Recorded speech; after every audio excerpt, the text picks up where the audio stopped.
La composition. La composition a aussi ses règles.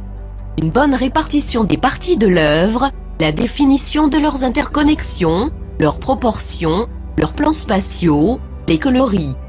La composition est une chose primordiale dans le tableau ou la photo. Pour apprendre à faire une bonne composition, analysez de grandes œuvres d'art, réfléchissez en quoi une œuvre nous influence, telle plus qu'une autre, quelles sont les raisons de cette influence. Il n'existe aucune grande œuvre où le choix des objets et leur composition n'ait été subordonné à certaines règles.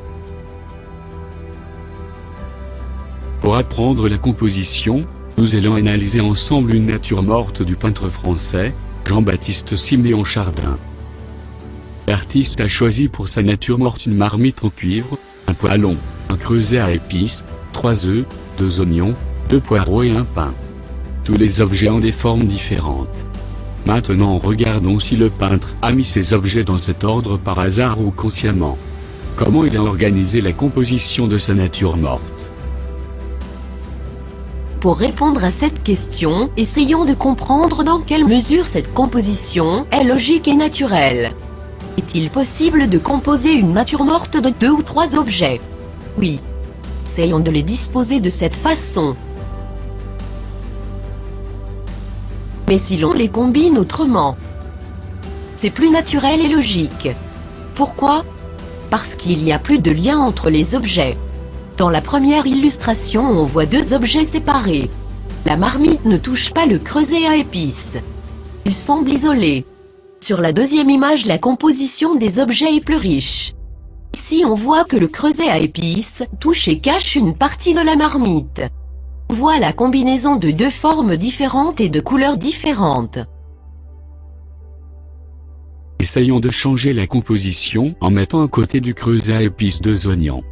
À l'aide de cette combinaison des objets, on a beaucoup enrichi la composition. Les couleurs des oignons et de la marmite se marient bien entre elles et rajoutent en plus une forme plus petite et de différentes textures à la composition. Mais il reste encore un certain mécontentement. Et l'inidentique et uniforme de la marmite rend cette nature morte ennuyeuse. Alors l'artiste a rajouté le pain dans la composition. De cette manière, il rompt la monotonie de la silhouette de la marmite.